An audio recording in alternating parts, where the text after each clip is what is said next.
برداشت کرنا سیکھو گے. یاد رکھو میرے بچوں، اگر آپ صبر سیکھ گئے تو کوئی آپ کو پکڑ نہیں سکے. یہ جو ریسنگ گاڑیاں ہوتی ہیں نا، فراری اور مختلف ان کے نام ہیں، مشہور فراری ہے، اٹلی میں بنتی ہے. لیمبرگینی، یہ دونوں بنتی ہیں وہاں اٹلی میں. اور اس میں جو آدمی جا رہا ہو اس کے لیے سپیڈ لمٹ کی قید کوئی نہیں، ورنہ سب گاڑیوں پہ 120 کلومیٹر پر کے اوپر جائیں گے تو جرمانہ ہوگا. لیکن جو آدمی لیمبرگینی میں جا رہا ہے یا فراری میں جا رہا ہے اس کے لیے کوئی جرمانہ نہیں، چونکہ وہ یوں کرو تو 1 سیکنڈ میں وہ 120 پہ چلی جاتی، صرف اتنا کرنے سے شو ایسے جاتی. تو میں آپ کو ایک لیمبرگینی دینا چاہتا ہوں، فراری 8 کروڑ کی ہے. فراری 8 کروڑ کی گاڑی ہے فراری. کئی دفعہ وہاں جب جاتا ہوں تو کوئی نہ کوئی بٹھا دیتا ہے، یہ آپ کو ذرا سیر کرائیں. وہ ہمارے کو تو شوق کی کوئی چیز ہے نہیں، وہ نوجوانوں کے شوق کی چیز ہے. تو 8 کروڑ کی گاڑی ہے، میں مفت آپ کو دے رہا ہوں. وہ ہے صبر. آخرت کے سفر میں اگر تیز چلنا چاہتے اور سب سے آگے نکلنا چاہتے ہو تو صبر کی فراری پہ سوار ہو جاؤ. تمہیں کوئی پکڑ نہیں سکے گا، تمہارے کوئی قریب بھی نہیں آ سکے. کہ دنیا میں صبر کرنے والوں کا قحط آ گیا. بڑے بڑے علماء ہیں اخلاق سے خالی، بڑے بڑے علماء ہیں صبر جانتے ہی نہیں. اور پورا معاشرہ سر علماء، تم کل کے علماء ہو اس لیے علماء کی بات کر رہا ہوں، ورنہ پورا معاشرہ میرے بچوں صبر سے خالی ہے. تم سیکھو.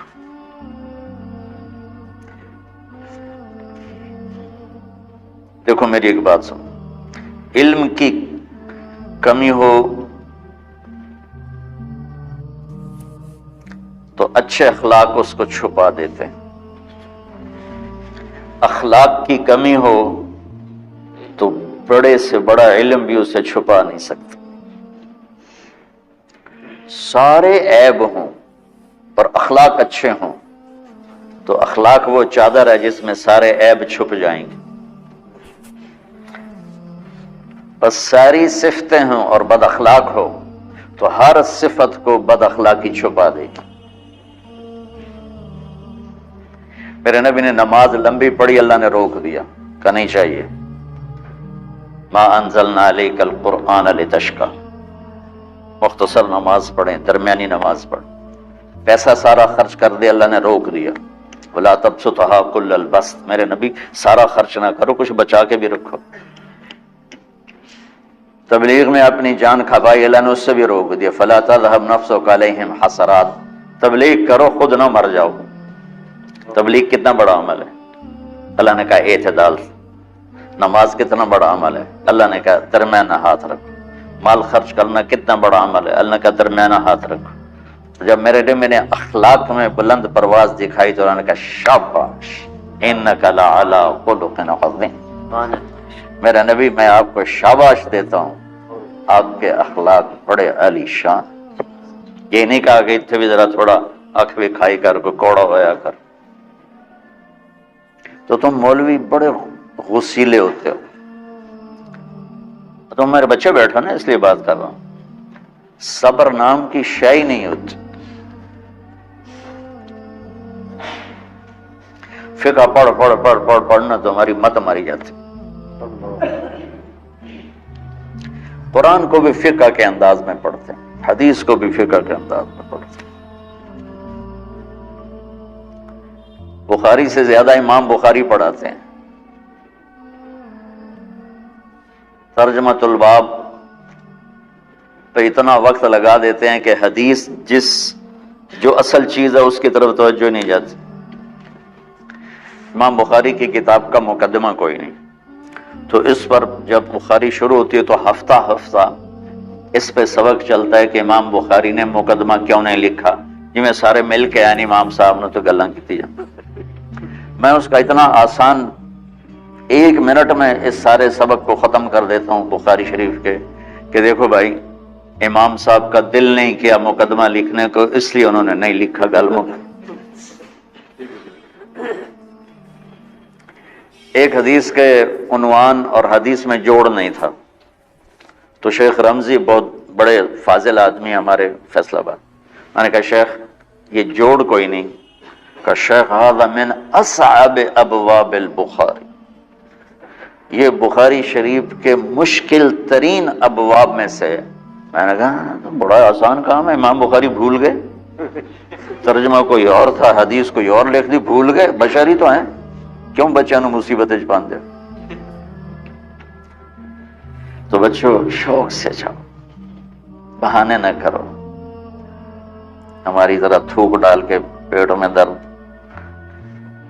وہ شامہ پہ جان گیا پھر توڑیاں، ٹھیک ہے نا؟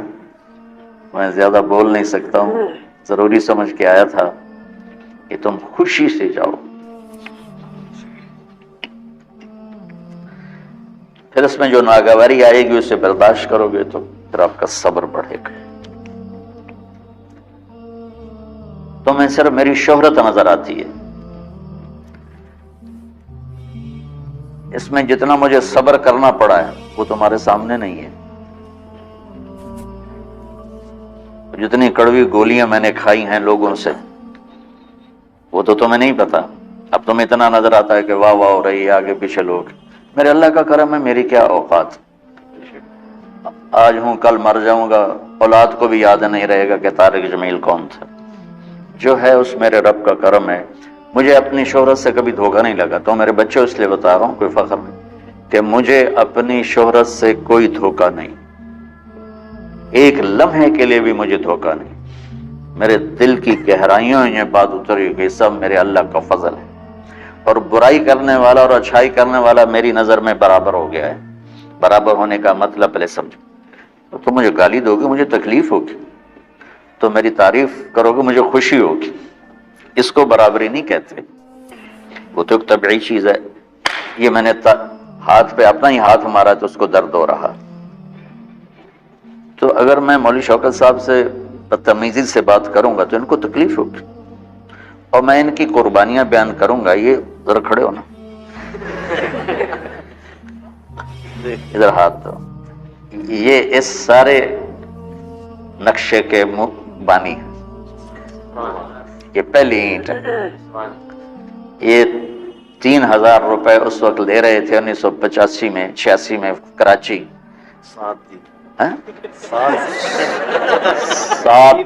7,000 ان کی تنخواہ تھی، اور میں نے ان کو تلمبے میں بلایا 900 روپے مہینے پر، کتنا فرق ہے 7,000 اور 900 کا؟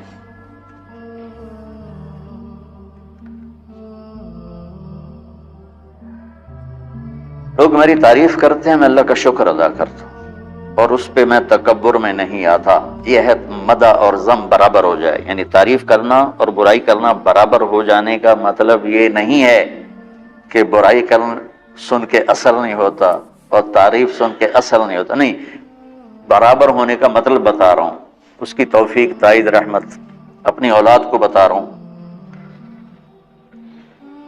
کوئی میری تعریف کرتا ہے میں اللہ کا شکر ادا کرتا ہوں اور اپنے آپ کو بھولتا نہیں، کوئی میری برائی کرتا ہے تو میرے دل میں اس کے لیے کوئی منفی جذبہ نہیں پیدا ہوتا، یہ ہے اچھائی برائی کو برابر کر دینا۔ کہ میرے اوپر مختلف الزام لگتے ہیں تو میں ان کو پی جاتا ہوں، اور اس طرح کا معاملہ کرنے والوں سے اپنے دل کو بالکل صاف رکھتا ہوں، بالکل صاف، اور میرا ان سے معاملہ اسی طرح ہوتا ہے جیسے جی اپنی وجہ سے کبھی کسی سے قطع تعلق نہیں کرتا۔ تو بچوں صبر بہت بڑی دولت، یہ تمہاری تبلیغی زندگی میں بھی کام آئے گی، علمی زندگی میں بھی کام آئے گا، جب تم گھر والے بنو گے، شادیاں ہوں گی، اس وقت یہ کام آئے گا۔ ٹھیک ہے، اب بہانہ تو نہیں کرو گے نا، خوشی سے جاؤ گے نا؟ چلو، السلام علیکم۔